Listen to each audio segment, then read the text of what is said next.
Bonjour à tous. Alors, je m'appelle Clément Fournier, je suis rédacteur en chef d'un média qui s'appelle IRSE.net, qui est spécialisé sur les problématiques du développement durable et de la RSE. Et je suis ravi de vous accueillir tous ici au LH Forum pour fêter l'économie positive avec nos intervenants du jour et pour parler d'un sujet qui est fondamental, qui est celui de la mobilité, et notamment la mobilité dans les villes. Alors c'est vrai que la mobilité aujourd'hui c'est un sujet qui est très important, autant sur les impacts environnementaux que sur les impacts sociaux, sur l'aspect économique. Et dans les villes c'est particulièrement important puisqu'on sait que demain 50-60% de la population mondiale vivra dans les villes et aura besoin de s'y déplacer. Donc pour traiter de ce sujet, de savoir comment on peut réinventer ce modèle de mobilité, comment on peut le repenser, comment on peut inventer quelque chose de nouveau qui soit plus efficient, on a avec nous 5 invités que je vais laisser se présenter. On va peut-être commencer par vous, Julien Honard, si on peut faire passer un micro. Bonjour à tous, donc Julien Honard, j'ai fondé la société Klaxit, qui est une solution de covoiturage spécialisée sur les trajets courte distance et plus spécifiquement domicile-travail. Donc en fait, on a développé une technologie sous la forme d'une application mobile qui vous permet d'aller et revenir très simplement au travail en covoiturage avec ses spécificités, à savoir qu'un conducteur va être prêt à faire très peu de détours sur son trajet. Un passager va vouloir retrouver en fait le confort qu'il avait avant dans sa voiture, à savoir être pris en bas de chez lui, être emmené directement au travail, donc sur un trajet porte à porte. Il faut également apporter de la flexibilité sur les horaires, parce qu'en fait, le matin, vous arrivez à peu près tous les jours à la même heure, mais le soir, en fonction de votre charge de travail ou autre, il faut avoir cette flexibilité de rentrer avec quelqu'un qui n'est pas forcément la personne qui vous a amené le matin. Puis enfin, on gère toute la partie économique, donc le partage de frais autour du covoiturage. Cette solution, on la déploie au départ avec des grandes entreprises qui permettent de créer des réseaux denses où en fait les gens vont se trouver sur les bons trajets et qui va assurer la confiance entre les membres.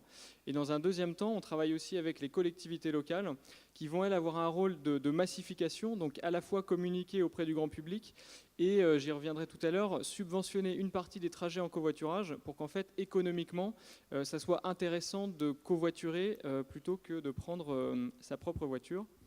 Et donc quelques chiffres pour finir. Donc Klaxit aujourd'hui, on propose 300 000 trajets partout en France. On a 150 entreprises clientes sur 800 sites. Un quart des entreprises du CAC 40 sont clientes chez nous. L'intérêt de ces grandes sociétés, c'est évidemment qu'elles représentent beaucoup de salariés et qu'elles permettent de créer des réseaux facilement. Et puis en termes d'investissement, puisque c'est un petit peu le nerf de la guerre sur les startups, nous on a levé 4 millions d'euros en tout, notamment à l'occasion en février dernier d'une alliance industrielle avec un transporteur, un grand groupe des services aux entreprises et un assureur, donc RATP, la Maïf et Sodexo. Et j'y reviendrai tout à l'heure, notamment sur ce qu'on a fait ensemble avec la Maïf pour fiabiliser la pratique du covoiturage. Allez-y, Anne de Bagneux. Merci, bonjour. Anne de Bagneux, je suis directrice générale adjointe de Transdev France. Alors un petit mot de présentation donc, du groupe Transdev que je représente. Donc, Transdev est un groupe français, une filiale de la Caisse des dépôts et consignations. Nous sommes implantés dans 19 pays, donc une forte présence internationale. On peut dire que nous étions historiquement un opérateur de mobilité classique, enfin de transport public. Hein.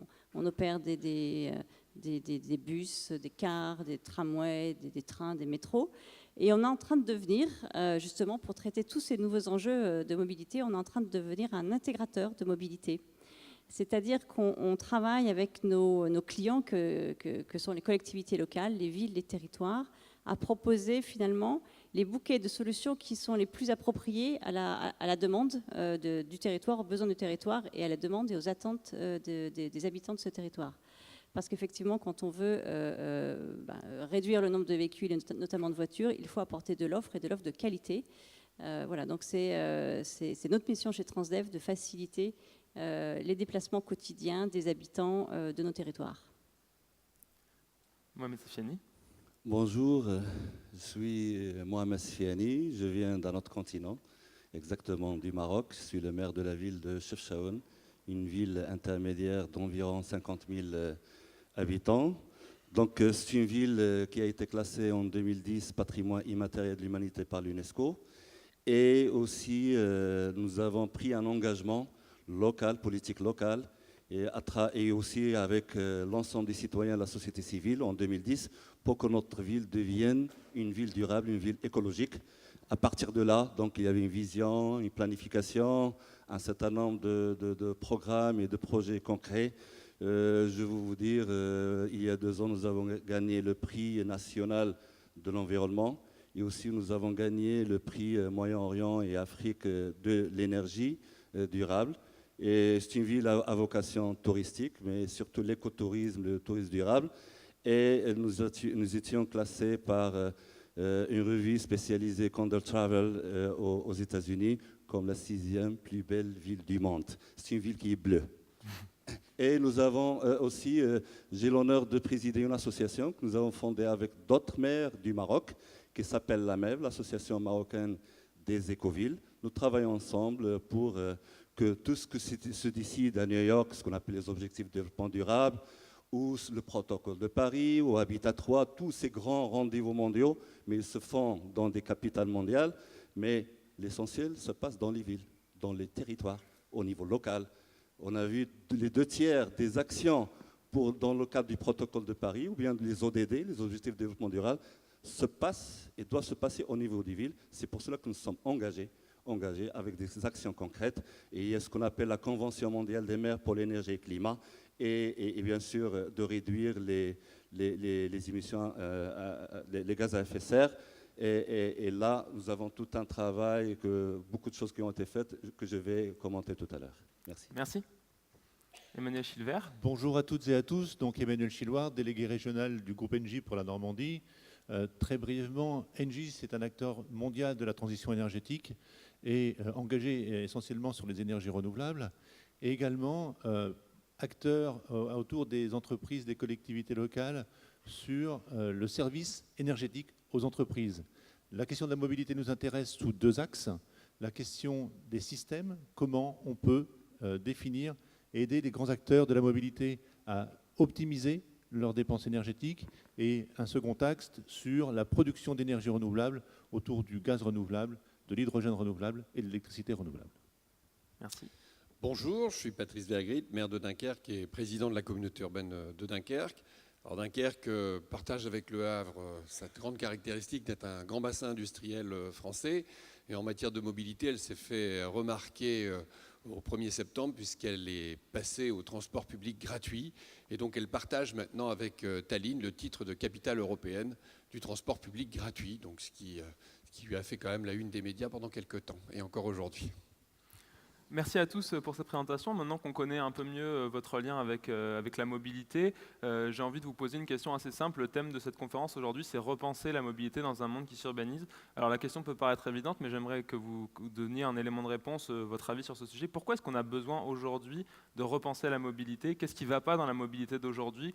Quels sont les enjeux sur lesquels on doit agir? Je ne sais pas s'il y en a un de vous qui veut commencer à prendre la parole, mais ce serait quoi pour vous voilà, les raisons de repenser cette mobilité, les principaux enjeux à traiter? Je ne sais pas, Julien ou Anne de Bany, si vous voulez y aller. Les principaux enjeux, enfin, j'en vois 2. Évidemment, l'enjeu de santé publique, l'enjeu sanitaire. On dit qu'on a environ 30% de la pollution atmosphérique qui est générée par les transports. Donc ça veut dire que si on veut améliorer la qualité de l'air, s'attaquer à ce sujet, il faut prendre à bras-le-corps le sujet de la mobilité urbaine. On n'a pas d'autre choix. D'ailleurs, on voit des grandes capitales européennes qui ont fait des choix assez radicaux en la matière. Il y a quelques jours, c'est Oslo qui annonçait que son centre-ville serait fermé aux voitures d'ici 2020.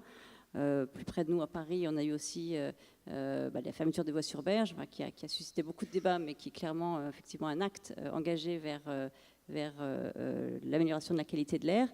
Donc on sent effectivement qu'il va falloir travailler sur la réduction du nombre de véhicules pour aller dans le sens d'une amélioration rapide de la qualité de l'air. Donc ça, c'est le premier sujet.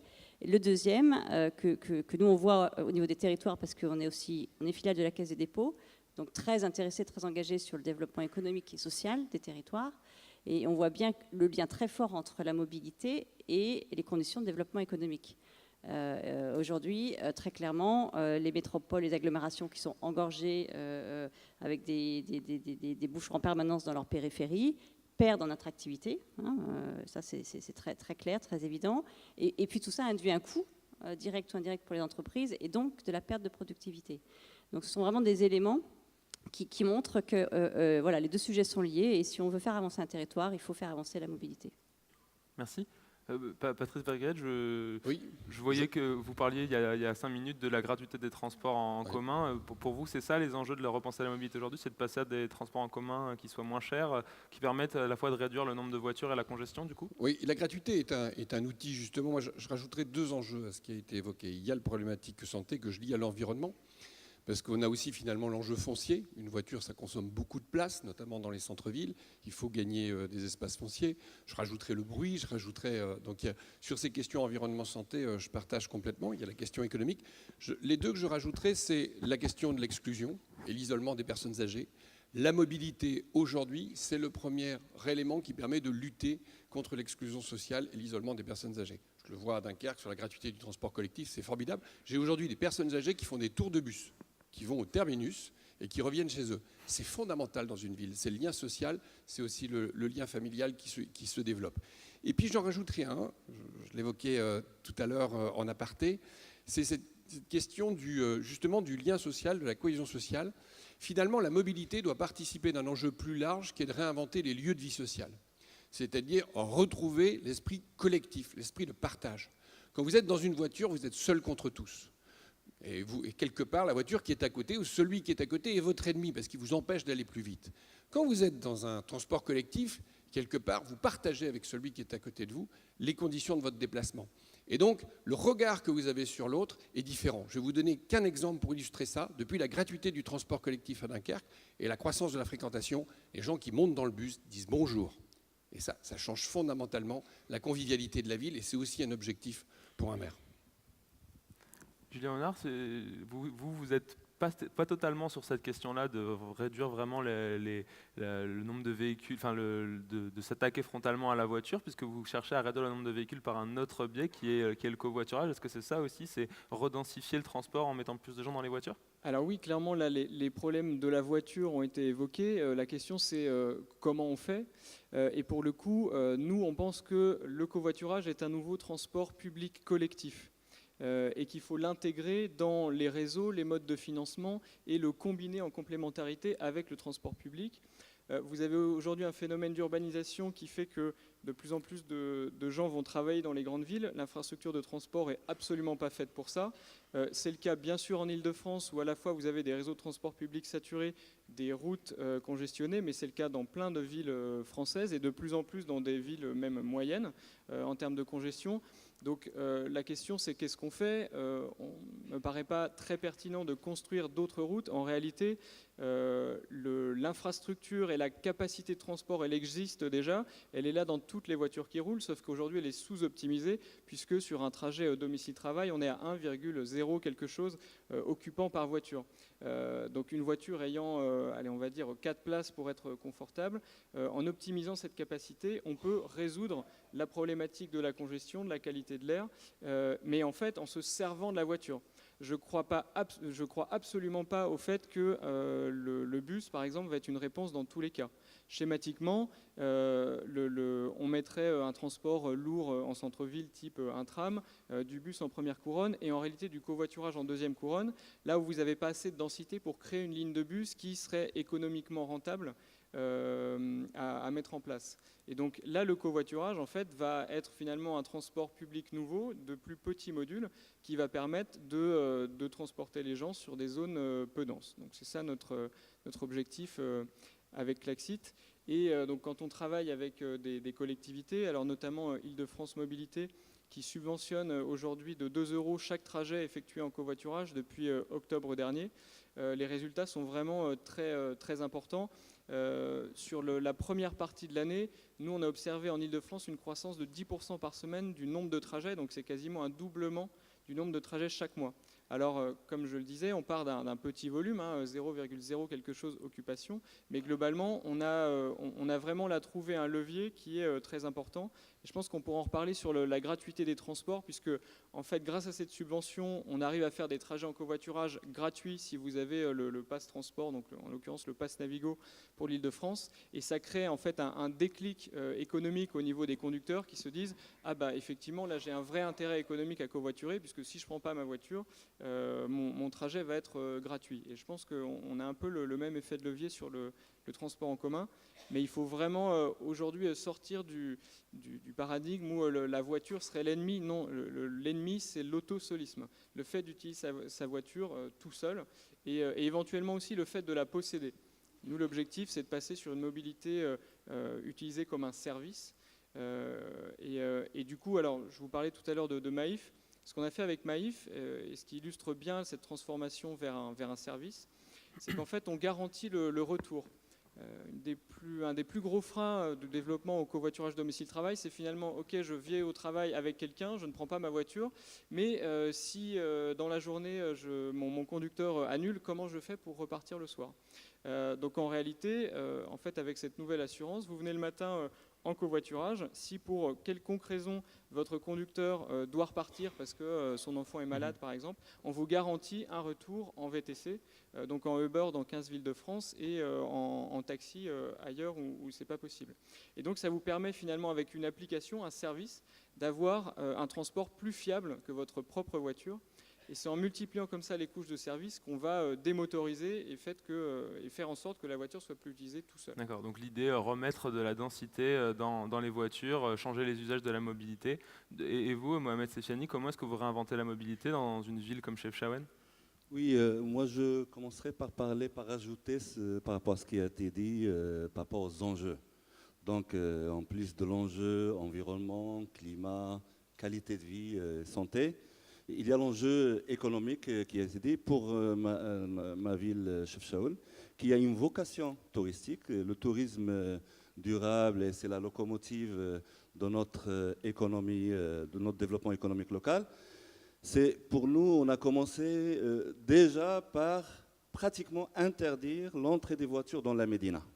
Nous avons dans la Médina, nous n'avons pas une Médina musée qui est vide, qu'il n'y a que les touristes. Non, notre Médina est plein des habitants de la ville. Et ça, c'est aussi, nous encourageons ça, que les gens restent dans l'ancien Médina. Et là, ça représente, en termes de population, ça représente un tiers de la population de la ville. Ça, pour nous, c'est important. Mais nous recevons 3 fois le nombre d'habitants de la ville en tant que touristes.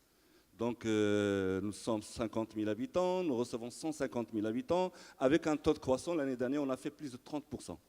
On reçoit des Chinois, des Européens, des Américains et des Marocains aussi. Donc, ces gens-là, lorsqu'ils viennent à Chefchaouen, c'est difficile de faire la visite de la ville, et on voit des voitures qui circulent dans l'ancien Médina.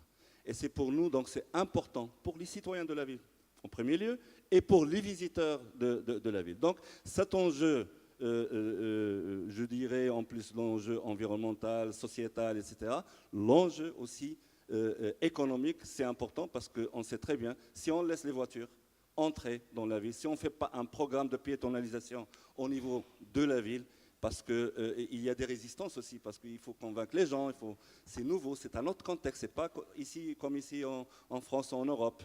Mais si on ne fait pas ça, on ne peut pas avoir un développement économique à travers le tourisme. Et là, il fallait aussi donner l'exemple. Nous, l'usage des bicyclettes au Maroc n'est pas très fréquent, n'est pas très utilisé. Et là, nous avons introduit ce qu'on appelle les bicyclettes à assistance électrique. Et là, nous avons commencé par nous-mêmes. Donc, c'est le leadership par l'exemple. Et là, on a distribué des bicyclettes à assistance électrique à nos fonctionnaires, à quelques élus aussi, parce qu'on a dit il faut qu'on ait cette culture dans les mœurs, c'est le changement, d'essayer d'aider les gens à changer un petit peu cette perception, cette culture, et ça marche très bien. Donc nous avons les contrôleurs de chantier, les contrôleurs de l'urbanisme, qui au lieu de prendre des voitures, maintenant ils prennent des bicyclettes à assistance électrique, parce que pour nous, les bicyclettes normales, ça ne va pas marcher. C'est une ville montagneuse, nous avons beaucoup de pentes, il faut avoir des athlètes comme fonctionnaires pour le faire. Nous avons bien sûr des gens normaux, des athlètes et des gens moins athlètes, mais ça fonctionne, c'est un début, et nous considérons que ces pratiques-là, ou je dirais ces bonnes pratiques-là, c'est une tache d'huile positive, donc il faut qu'elle soit contagieuse par rapport déjà avec d'autres administrations, Et d'ailleurs, nous avons, dans le cadre de la planification, élaboré un plan de déplacement administratif au niveau de la ville. Nous avons un document de référence, et aussi par rapport aux citoyens et après par rapport aux visiteurs. D'accord, donc changer les mœurs sur la mobilité, encore une fois, c'est vraiment central. Et vous, Emmanuel Chilvar, comment est-ce que vous voyez ça, cette révolution de la mobilité? C'est quoi pour vous les enjeux? Alors pour nous, les enjeux sont, au-delà de ceux qui ont déjà été indiqués précédemment, la question de l'innovation. Il faut qu'on voit la mobilité comme un usage et qu'il faut absolument qu'on change de modèle. Et comment un industriel peut également participer à un changement de modèle, c'est en développant de l'innovation. Et on a avec nous ici 2 exemples parfaits où on a de l'innovation. À Dunkerque, on a également la possibilité maintenant de rouler dans des bus qui sont avec un mélange gaz naturel hydrogène. Et ça, c'est vraiment une expérimentation unique en France. Et avec Transdev, on travaille également sur le développement de solutions utilisant l'hydrogène dans les aéroports. Donc c'est comment, sur le principe, on travaille en tant qu'industriel pour adapter la réponse à un besoin territorial et de proximité. On ne fera pas ces mêmes solutions partout sur le territoire, parce que les besoins ne sont plus les mêmes. Et l'enjeu, véritablement, pour un industriel tel qu'Engie, c'est d'être capable d'adapter la réponse aux besoins et de changer le modèle. D'accord, alors moi j'ai un peu l'impression quand je vous écoute que changer de modèle, quelque part, ça veut un peu dire sortir de ce modèle de la voiture individuelle, notamment à essence, mais de la voiture individuelle en général. Alors comment on fait concrètement? C'est quoi le secret? Parce qu'aujourd'hui on sait que quand un maire, quand une entreprise décide de s'attaquer frontalement à la voiture individuelle, qui est encore aujourd'hui un symbole très important pour les gens, c'est assez difficile. Anne Hidalgo pourra en parler, mais s'attaquer aux automobilistes, c'est pas exactement quelque chose qui vous rend populaire. Comment est-ce qu'on fait pour ça, pour changer ce modèle? Si quelqu'un veut prendre la parole. Moi, je veux bien vous livrer une part du secret qu'on détient chez Transdev. Il y a quelques jours, on a vu dans la presse que 75% des Français étaient prêts à changer leurs habitudes en matière de mobilité. C'est une super nouvelle. Maintenant, il faut accompagner, c'est ce que vous disiez, les choses ne se décrètent pas, et voilà, elles s'accompagnent, il faut sensibiliser, il faut former et informer. Et je dis ça parce que chez Transdev, le premier axe de travail, c'est le client. Le client passager ou non passager, parce que évidemment, quand on cherche à conquérir des clients, il faut s'intéresser à ceux qui ne sont pas encore dans les transports. Donc on travaille beaucoup sur la connaissance du client. On a toute une batterie d'outils. Moi, je vais pas les exposer en détail, mais on est en train de développer d'ailleurs de nouveaux outils, plus justement sur l'analyse des traces numériques. Donc pour aller encore plus loin. Donc on travaille beaucoup sur la connaissance client, on travaille beaucoup sur la connaissance des territoires, parce que chaque territoire est spécifique, encore une fois, avec ses dynamiques, ses enjeux, etc. Et on fait des offres sur mesure. Et voilà là où je voulais en venir, parce qu'effectivement, pour qu'il y ait des transferts vers le transport collectif et partagé, il faut qu'il y ait une offre de qualité, il faut qu'il y ait une offre qui réponde à des attentes. Donc on fait des offres sur mesure et on travaille beaucoup à développer la multimodalité. C'est vraiment notre axe de développement. Donc ça veut dire quoi? Ça veut dire qu'autour des réseaux un peu classiques, fixes, de bus, de trams, etc., on vient agréger, on vient assembler des nouvelles solutions de mobilité. Alors on a parlé de covoiturage, c'est un exemple, et c'est vrai que quasiment systématiquement maintenant dans nos offres, on agrège une solution de covoiturage avec des partenaires. Il y a évidemment le vélo, c'est aussi quasiment systématique désormais de proposer une offre sur le sujet, que ce soit du vélo en libre service ou en location longue durée, ça dépend des territoires. Il y a également la marche. Alors la marche, ça peut paraître un peu candide de dire ça, mais la marche, il faut aussi accompagner, parce que la marche, c'est la meilleure solution pour faire une correspondance en fait, et souvent les passagers n'aiment pas faire les correspondances. Donc il faut les inciter, enfin les accompagner. Donc c'est un peu de jalonnement, c'est de l'information, c'est des choses assez simples pour leur montrer que finalement marcher, ça peut être aussi un moment de plaisir, un moment de détente, et c'est pas forcément une contrainte. Donc tout ça aussi, ça s'accompagne. On a 2 très beaux exemples, l'un à Grenoble et l'autre à La Rochelle, qu'on appelait les carrefours de mobilité.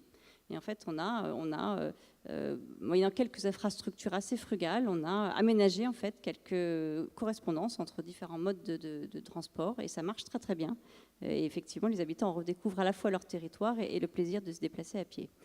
Un autre exemple, et d'ailleurs on va pouvoir parler de ce qui se passe ici au Havre, c'est le transport à la demande. C'est quelque chose sur lequel on travaille beaucoup chez Transdev, et c'est notamment grâce aux innovations numériques qu'on est capable de le mettre en œuvre. C'est-à-dire qu'on va passer du bus qu'on attend au bus qu'on réserve. donc d'un réseau complètement fixe à un réseau complètement agile.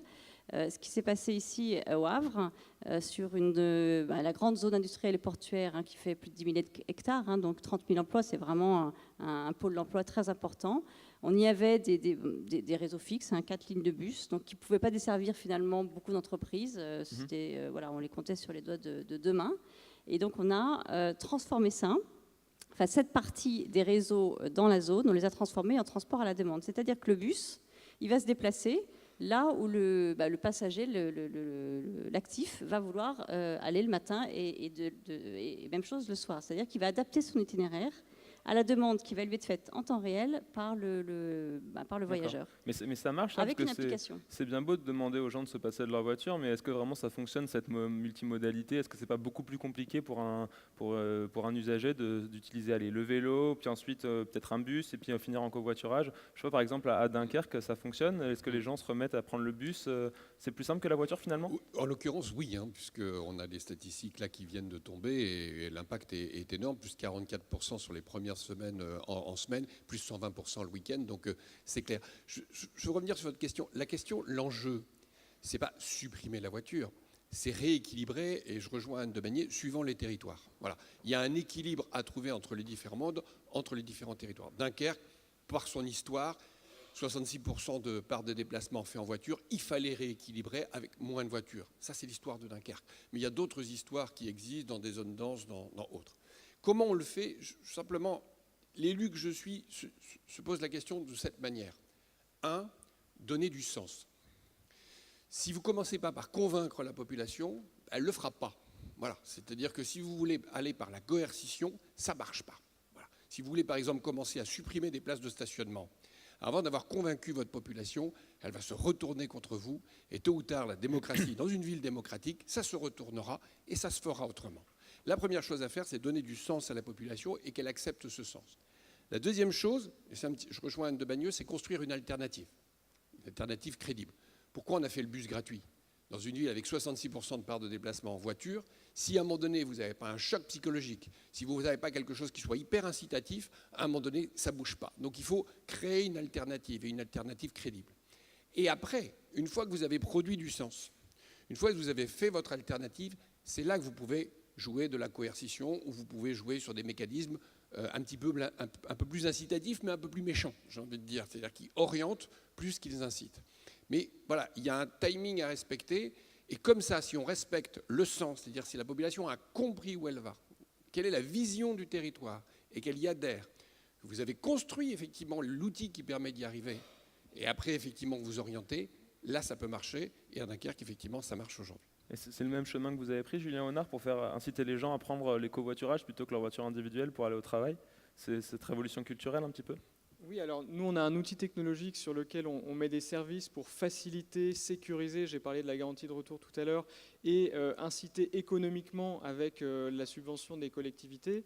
Vous parliez tout à l'heure de la praticité finalement, comment on fait en sorte que des gens qui aujourd'hui ont un trajet réflexe, en fait hyper simple de je mets la clé dans ma voiture et je fonce tout droit sans jamais me poser une question, je les fais passer sur une planification de leur déplacement un petit peu en amont et éventuellement changer de mode, ce qu'on veut tous leur faire faire. Et là, l'outil numérique va être très précieux. Et en fait, la clé sur la multimodalité, ça va être des applications qui vont vous proposer toutes les alternatives à utiliser de manière simple. En fait, la solution de transport, il n'y a pas de solution unique, magique, comme on a cru un temps pour la voiture. En fait, la solution, elle est multiple parce qu'elle dépend de la densité de la zone. Je parlais tout à l'heure des zones denses, des zones moins denses. Et elle est dans cette multimodalité. Donc en fait, on est en train, nous, Klaxit, de s'intégrer dans des applications calculateurs d'itinéraires, comme peuvent le faire Transdev, des opérateurs, des collectivités, qui vont vous proposer l'ensemble des modes de déplacement que vous allez pouvoir utiliser de la manière la plus simple possible, même avec un seul compte utilisateur, un seul mode de paiement, ce qui fait que vous allez pouvoir aller au travail avec Klaxit, prendre un transport en commun le midi pour aller faire vos courses et le week-end louer une voiture en autopartage sur la même application, qui fait que votre propre voiture ne vous servira plus à rien. Mais c'est vraiment en offrant à l'utilisateur l'ensemble des modes à utiliser de la manière la plus simple possible qu'on fera que finalement il abandonnera sa voiture. Donc quelque part, c'est d'avoir cette info centralisée sur une même plateforme plutôt que de devoir aller chercher les horaires de bus d'un côté, les horaires de train de l'autre. Je vous voyais réagir, Emmanuel Chilvert, si vous... Moi, je voulais simplement réagir sur la réussite de ces expériences, tant à Niort qu'à Dunkerque, et parce qu'elles passent par la complémentarité et le partage, et le partenariat. Aujourd'hui, on n'est plus seul. On voit bien que les solutions doivent être modulaires, s'adapter aux besoins, mais également les industriels s'adapter aux attentes de leurs partenaires. Un partenaire d'une collectivité, d'un transporteur, d'un énergéticien et d'un territoire. Et c'est ça l'enjeu. Et quelle que soit l'entreprise, qu'elle soit petite ou grande, la question de la mobilité, c'est un point central. Et c'est comment tous les acteurs de cette mobilité, maintenant, ont compris qu'il fallait vraiment jouer gagnant-gagnant pour aboutir et donner des résultats qui donnent envie à la population d'utiliser ces nouveaux moyens de transport. Parce que c'est facile. Il faut rassurer. Et le premier enjeu, quand on veut parler de mobilité, c'est d'abord de rassurer et de dire que c'est facile d'aller d'un point A à un point B avec différents outils, avec différentes contraintes et peut-être des coûts différenciés. Et c'est ça l'enjeu de demain. C'est comment, après, on a même un impact carbone qui est le plus faible possible. Et ça, c'est notre rôle. Je vais rebondir sur ce qui a été dit, notamment par mon voisin sur les applications numériques. Parce qu'on vient de lancer cette semaine, en fait, à Mulhouse, le premier compte mobilité en Europe. Donc c'est une première européenne, donc on est très fiers, évidemment. Et la particularité, c'est que c'est une plateforme, en fait, numérique, qui permet l'accès à toutes les solutions de mobilité de l'agglomération. Donc ça, c'est la première chose. Ça permet aussi de faire son calcul d'itinéraire en fonction de ce qu'on préfère. Est-ce qu'on préfère le vélo, est-ce qu'on préfère marcher, ou est-ce qu'on ne veut pas du tout marcher, etc. Donc chacun paramètre, en fait, en fonction de ses préférences, et l'itinéraire va être proposé. Enfin, différents itinéraires vont être proposés. Et le dernier point qui, là, est vraiment la nouveauté, c'est qu'on a une facturation mensuelle unique, avec prélèvement sur... voilà. Donc c'est le même prix pour tous les trajets que... C'est pas le même prix. Alors, c'est pas un tarif. Donc, c'est-à-dire qu'il y a le tarif du stationnement, le tarif du transport collectif, le tarif du vélo, etc. Donc, il y a plusieurs tarifs. Mais tout ça est prélevé. Il n'y a qu'un compte client. Donc, vous n'êtes pas... c'est vrai que c'est toujours très pénible de s'inscrire sur un compte, de te rappeler du mot de passe, etc. Donc, il y a un compte client. Et tous les mois, un prélèvement, donc une facture unique. Et dans la facture, vous aurez le nombre de tickets unitaires, le nombre d'heures de vélo que vous avez utilisées, etc. Avec des systèmes de forfaitisation, c'est-à-dire et puis des systèmes de plafond, donc avec des alertes. C'est-à-dire que si vous atteignez un certain niveau de dépenses avant la fin du mois, vous serez alerté. Mais en tout cas, vous aurez une facture unique qui sera optimisée à la fin du mois. Et ça, c'est vraiment une première. Et c'est vraiment, en termes de simplicité, voilà, c'est l'aboutissement... et c'est ce qu'on propose donc pour justement que la multimodalité soit vraiment, apporte vraiment de la simplicité aux passagers. Alors là, c'est vrai qu'on parle de nous, tous les intervenants qui viennent de parler parlent de villes qui sont déjà un peu construites, déjà urbanisées. Comment ça se passe dans une ville qui est en construction, qui est en développement, qui est en forte croissance démographique et économique comme Chefchaouen pour construire des alternatives à la voiture? Oui, tout d'abord, comme j'ai dit tout à l'heure, il est important de voir très bien et d'élaborer très bien ce qu'on appelle les plans stratégiques de développement de la ville à moyen terme. Nous, au Maroc, nous avons des plans communaux de développement sur 6 ans. Et là, la question mobilité, c'est une des questions importantes qui est traitée avec une approche participative, avec la participation de la société civile, pour élaborer des plans stratégiques de développement. À partir de là, des plans aussi urbanistiques.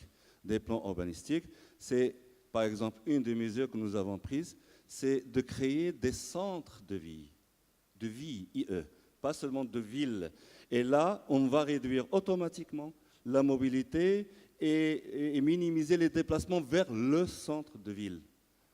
Donc, on crée des centres de vie au niveau de la ville. Et là, on trouve pratiquement tout ce nous avons besoin pour éviter de se déplacer vers le centre de ville. Ça, c'est important en termes de planification.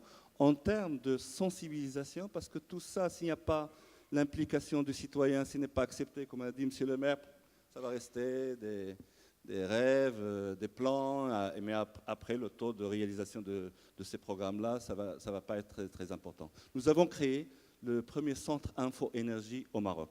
Et là, c'est pour sensibiliser les citoyens, les élèves, les femmes, les jeunes, etc., sur l'utilisation de l'énergie durable. Bien sûr, on parle de bâtiments, photovoltaïques, thermosolaires, etc., mais on parle aussi de la mobilité. Et là, à travers les écoliers, à travers les femmes, parce qu'ils ont important de relais de la communication, et ça se passe très bien. La formation, elle est hyper importante aussi, parce qu'on pourra avoir les meilleurs outils, équipements du monde, mais si les gens ne sont pas formés pour ça, ça ne va pas passer bien.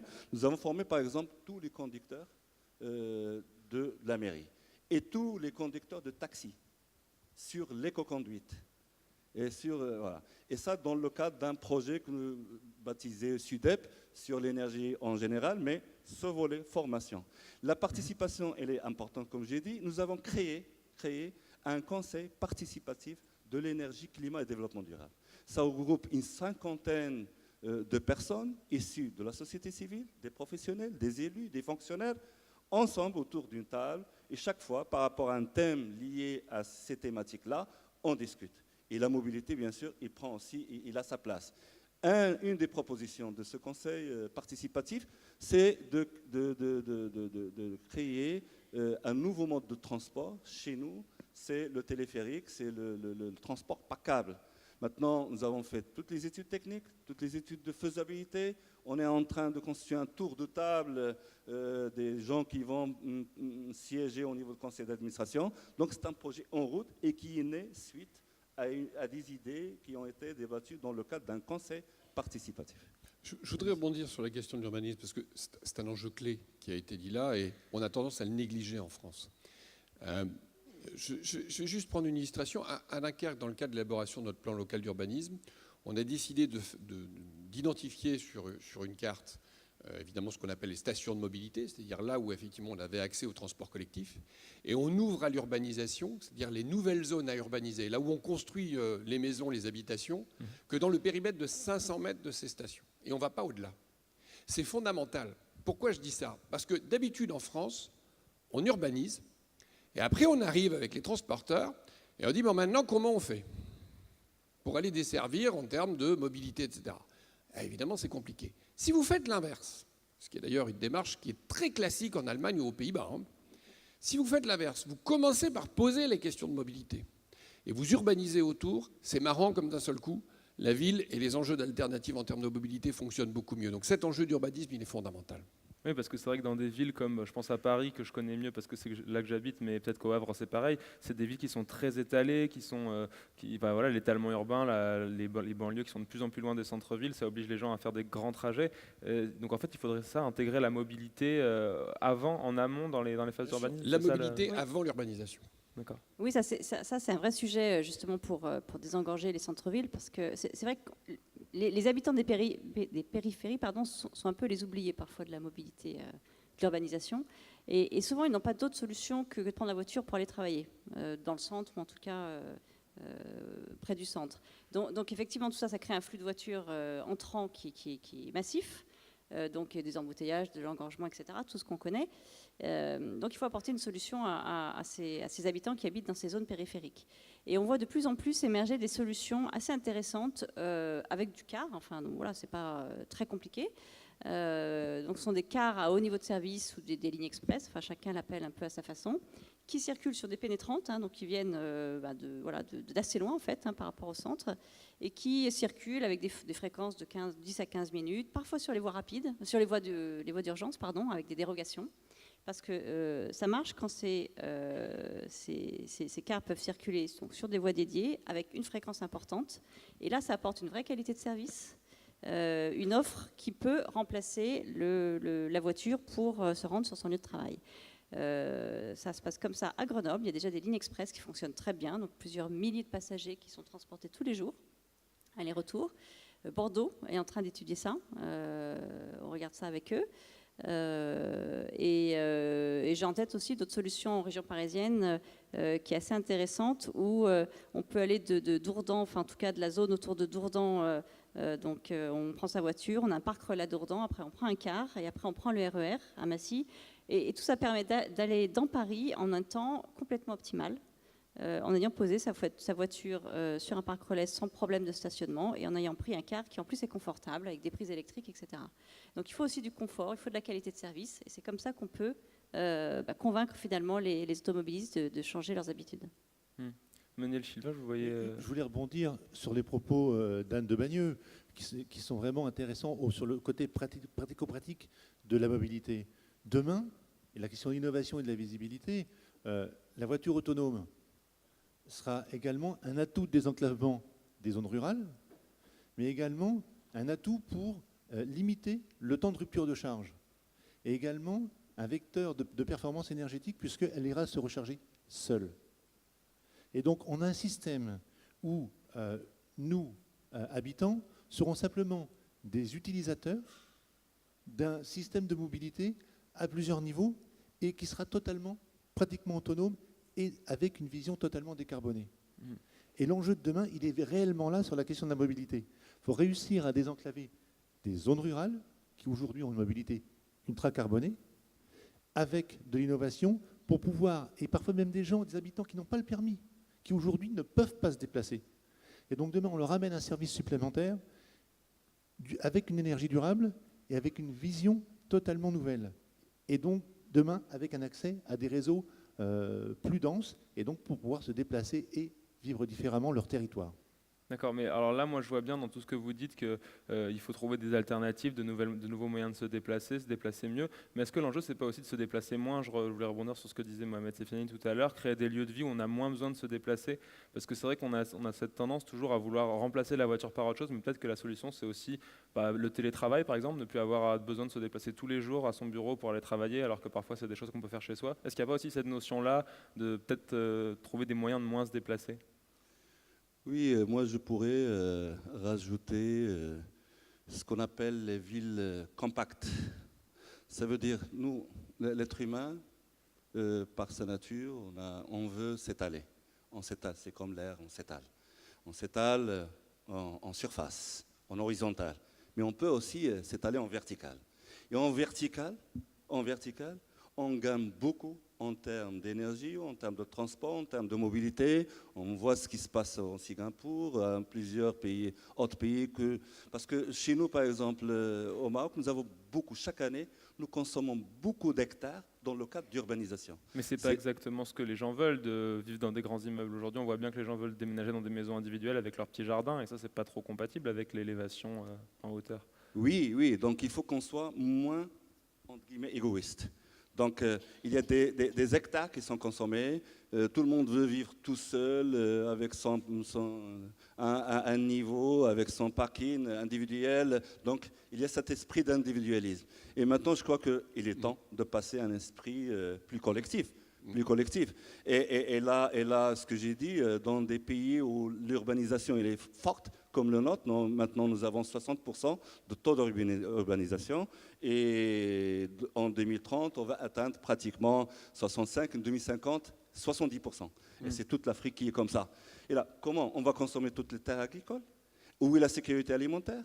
Où est les déplacements pour faire ces déplacements lorsqu'on est très étalé? Je crois qu'à partir de là, il est important. Au niveau national, je peux dire, et comme j'ai l'honneur de présider cette association, il y a des villes qui ont fait aussi des choix importants.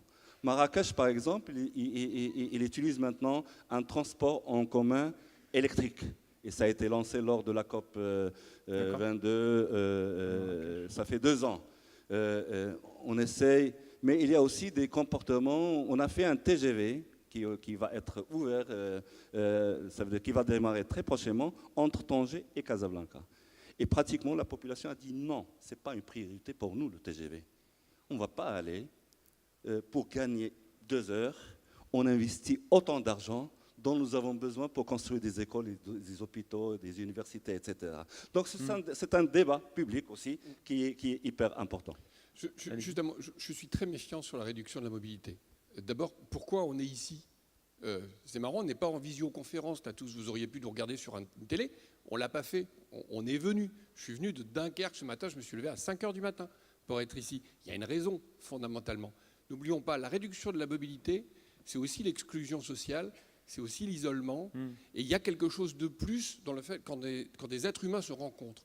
Donc on pourra certes régler un certain nombre d'échanges par la voie numérique, mais on ne va jamais régler la totalité des échanges humains par la voie numérique. Ça, c'est un leurre. Et donc cette question de la mobilité, de la réduction de la mobilité, attention de ne pas nous mettre dans le mur. Julien Honard, je vais vous proposer de dire un dernier mot sur ce sujet, puisqu'on arrive au terme de notre temps réglementaire. Est-ce que vous voulez conclure ou dire un petit mot sur cette question de la réduction de la mobilité, puisque vous, au contraire, vous n'êtes pas dans ce paradigme forcément de réduire la... Oui, alors ça aurait pu faire office d'une belle conclusion, mais je vais en tenter une autre du coup. La pression. Non, mais effectivement, cette réduction de la mobilité, en fait, on voit que plus on donne accès à des modes de transport, plus les gens vont en fait en profiter et vont voyager. Donc effectivement, il y a des situations qui pourront être réglées, quand même du pendulaire qui peut être un peu absurde parfois, donc un jour de télétravail par semaine, ça peut ne pas exclure socialement et néanmoins lisser un peu les pics de trafic, quoi. Je pense que pareil, adapter un petit peu les horaires pour éviter les gros pics, etc., ça va pouvoir se faire, mais globalement, je pense qu'on va quand même toujours être dans une croissance de la mobilité. Et peut-être pour dire que la loi d'orientation des mobilités qui va bientôt être présentée fait la part belle en fait à ces nouvelles mobilités. Il y a des choses très intéressantes du côté du covoiturage notamment, puisque sur tous les aspects dont je vous ai parlé, en fait, on a été beaucoup écoutés. Et demain, les collectivités vont pouvoir rembourser une partie des frais de covoiturage, comme le fait aujourd'hui la région Île-de-France en expérimentation. Les entreprises qui remboursent aujourd'hui le transport en commun vont pouvoir rembourser le vélo et le covoiturage, donc dans une optique multimodale. Et je pense que la France peut vraiment être un pionnier européen sur ces questions de mobilité durable, puisqu'on a quand même un champion mondial qui est Blablacar, qui a évangélisé les Français au covoiturage de longue distance. Nous, on en profite beaucoup sur la courte distance et le gouvernement semble avoir pris la mesure de ça pour travailler sur les transports du quotidien.